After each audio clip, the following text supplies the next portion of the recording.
Galerie Vue est une galerie photo à Saint-Lazare. On est dans un hôtel particulier qui s'appelle l'hôtel Paul de la Roche.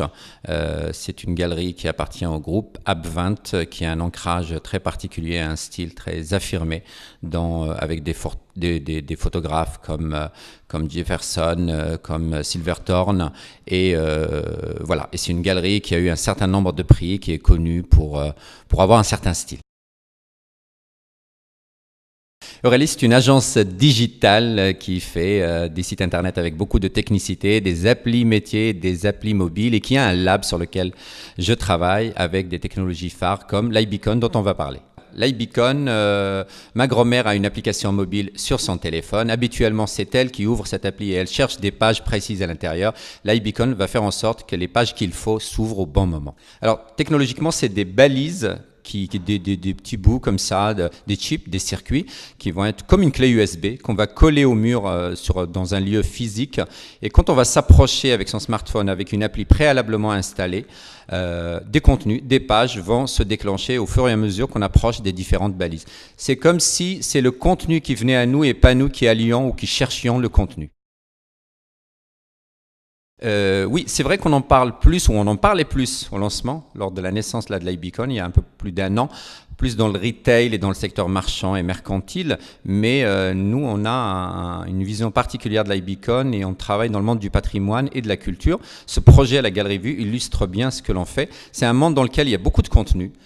On a besoin de faire passer un certain nombre de messages sans vouloir non plus alourdir les murs et venir abîmer en quelque sorte l'instant artistique, les murs d'une galerie par exemple. L'assistance digitale va permettre, parallèlement à cet instant où on est en train d'admirer une œuvre, de faire passer un certain nombre d'informations. On a mis ça en place, on a appelé ça une appli d'art augmenté. On a son smartphone à la main ou son iPad et on a déjà installé l'appli, on se balade et à chaque fois qu'on rentre dans le champ quelques mètres d'une des balises qui sont accrochées au mur à proximité des œuvres, on n'a pas besoin de les voir, on n'a pas besoin de coller, c'est vraiment, ça a de l'effet même à près de 30 mètres, mais là on n'a pas besoin d'aller jusqu'à 30 mètres. Dès qu'on est à portée de cette balise-là, une page va s'ouvrir automatiquement sans que l'on intervienne et c'est du contenu. Et l'idée c'est quoi? C'est de venir enrichir cette expérience de l'art, enrichir cet instant avec d'autres contenus qui ne sont pas au mur, qui pourraient être liés à cette œuvre-là, à des œuvres qui lui sont parallèles, à l'artiste, au courant artistique. Voilà, on va venir un peu chuchoter à l'oreille de la personne pendant qu'il fait la balade et ça va se passer de cette manière-là, cette expérience va se passer de cette manière-là et suivre un peu en quelque sorte notre balade à l'intérieur de la galerie.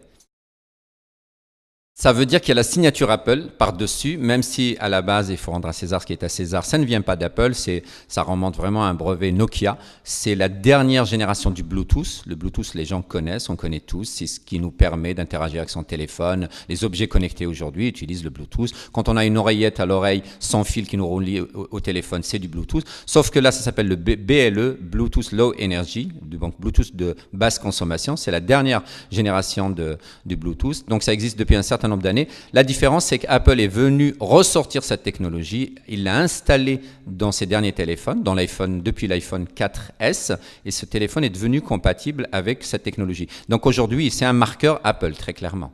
Mais aujourd'hui, c'est quelque chose qui existe sur les derniers téléphones, qu'ils soient iOS ou qu'ils soient Android. Ça veut dire que vous avez un Samsung, vous avez un Google Nexus, vous avez ce genre de téléphone, ça fonctionne. Et cette appli, l'appli qu'on a développée pour la Galerie Vue, qui s'appelle Vue la Galerie, elle est cross-platform, elle fonctionne aussi bien dans le monde Android et dans le monde d'Apple.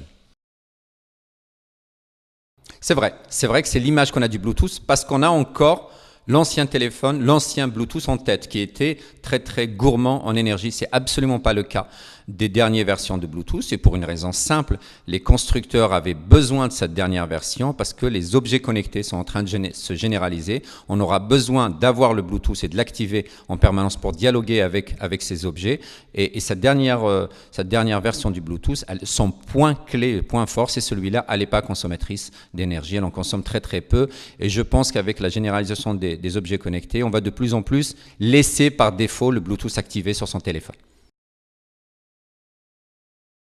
Là, on passe sur autre chose. C'est le dialogue entre la marque, entre un lieu, entre entre une proposition de valeur, quelque chose quelque part qui nous apporte quelque chose et qui met à notre disposition un outil. Si on arrive à créer de la valeur, à créer de l'expérience, à lui mettre du contenu, de la richesse, à emmener les gens quelque part, quand ils vivent cette expérience à Ibicon, ils se disent « Ah, c'est différent, j'ai vraiment quelqu'un qui m'accompagne, il se passe quelque chose ». J'en ai pas parlé tout à l'heure, mais un des usages, nous, auxquels on a pensé et qui va être important et qui va vraiment intéresser les gens du patrimoine et de la culture, c'est que vous vous baladez dans une galerie, vous avez votre enfant à côté.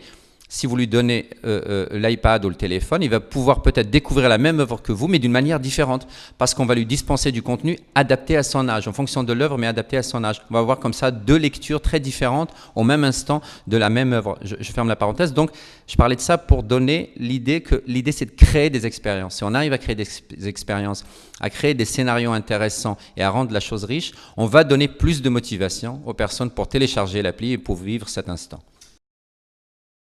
Oui, on a fait une application qui s'appelle Visit in Paris avec l'Hôtel de Ville, avec la mairie de Paris, qui a eu vraiment, qui a fait un geste qui nous a fait confiance parce qu'on était vraiment sur les prémices, sur les premières annonces à Ibicon. On a travaillé sur ce projet avec eux, on a développé cette appli, on a pris 6-7 lieux, grandes salles à l'intérieur de l'Hôtel de Ville de Paris, qu'on a équipé, on n'a pas équipé l'ensemble de l'Hôtel de Ville, et on a développé cette appli, et on a encouragé, on a communiqué avec eux sur l'existence de cette appli pour que les gens la téléchargent. On a eu beaucoup de plaisir parce qu'on était présents, Eurélis était sur place, on était vraiment là le jour de la visite, le samedi et le dimanche, le week-end du patrimoine, et on a vu les gens la télécharger et vivre cette expérience, se balader à l'intérieur des salons, à l'intérieur de la salle des fêtes, du bureau du maire, du salon Jean-Paul Laurence, des salles vraiment d'exception. Et ils avaient des contenus comme ça qui leur racontaient des petites anecdotes. Donc cette appli, on l'a faite pour les journées du patrimoine avec l'Hôtel de Ville de Paris. On a travaillé sur d'autres choses. Je peux donner un exemple qui n'a rien à voir pour illustrer, pour changer d'angle un peu en quelque sorte. On a fait un travail très intéressant avec la direction de l'innovation de Total. On a fait une application interne qui est, l'idée de base, c'était de dire, voilà, on a un séminaire, une incentive avec les salariés, on voudrait entre guillemets les amuser avant de rentrer dans l'amphi, créant une petite appli. Derrière ça, il y avait un côté un peu pédagogique, en accord avec la direction de l'innovation, et comme ça fait partie de ses missions, et un de ses rôles, un de ses objectifs, c'est d'augmenter le niveau de digitalisation des populations de Total. Donc il fallait expliquer, ah, vous vous êtes amusé, c'est marrant, d'accord, mais maintenant on va vous raconter, ça s'appelle Ibicon, ça vient de là, ça fonctionne de telle manière. Ça, c'est le deuxième niveau. Il y avait un troisième niveau où là, il était vraiment intéressant parce qu'on rentre dans la transversalité, dans l'aspect humain, dans le partage et dans la mise un peu en synergie. On leur dit, on a passé un bon moment ensemble, on a vu comment ça marchait. Maintenant, à quoi penseriez-vous dans une station-service, dans le cadre de votre travail, de votre métier au quotidien? Et on a eu des choses extrêmement intéressantes qui sont remontées à la surface. On a remarqué qu'il y avait un certain nombre de réponses qu'apportait Ibicon qui ne se retrouvaient pas dans les technologies d'avant. On avait le NFC qui n'a pas dit son dernier mot d'ailleurs pour que tout le monde comprenne ce qu'est le NFC, c'est votre passe Navigo, vous passez à côté et vous badgez, donc c'est quasiment du contact, il faut presque coller à la surface. Et on a aujourd'hui des applications notamment de paiement qui utilisent le NFC. On avait quelque chose qui s'appelait le RFID, il ne faut pas passer à l'intérieur d'un portique ou quelque chose, il y avait cette insuffisance, il y avait cette obligation de passer à l'intérieur du portique, il y a le QR code, un certain nombre de choses. Ce qui nous intéresse nous dans Ibicon et pourquoi on pense que ça va être un marqueur, c'est que d'une part ça marie le digital et le réel, ça ne dit pas restez chez vous et je vous propose une visite virtuelle. C'est quelque chose de léger, ça veut dire qu'il ne vient pas imposer, il n'y a pas un barrage technologique fort. Il suffit de prendre en compte ces balises dans le développement d'une application mobile et de les installer. On n'a pas comme ça un nouveau métier. L'infrastructure est extrêmement légère. On a des petites balises qui sont de la taille d'une clé USB, légères, qui sont auto-alimentées, qui n'ont pas à être connectées au réseau ou à quoi que ce soit. On met du double face et on les colle quelque part. Et elles vont émettre un signal radio qui va déclencher un contenu, on ne l'a pas dit tout à l'heure, mais c'est important cette précision, elles n'émettent pas de contenu, elles n'émettent juste une onde radio qui dit à une application mobile, ouvre telle page plutôt que telle autre. Et donc facilité d'installation, coût, les balises en elles-mêmes ne coûtent pas cher, on n'est pas sur quelque chose, l'intelligence elle reste du côté de l'appli et c'est important, ça veut dire que l'investissement pour la marque c'est un investissement viable dans la durée, elle investit dans son application mobile, c'est juste qu'elle lui donne de nouvelles mains en quelque sorte, de nouveaux degrés de liberté, la capacité à déclencher des contenus automatiquement. La troisième raison pour laquelle on y croit, il est marketing et il est marché. Le marché était mature, il attendait ça, que ce soit dans le monde marchand, avec des promotions, avec le fait de souhaiter la bienvenue, d'accompagner le geste d'achat et de découverte de produits, ou comme on le fait nous dans le monde du patrimoine et de la culture, parce qu'il y a énormément de contenu, on a besoin de faire passer ces contenus et de les divulguer, de les distiller d'une certaine manière.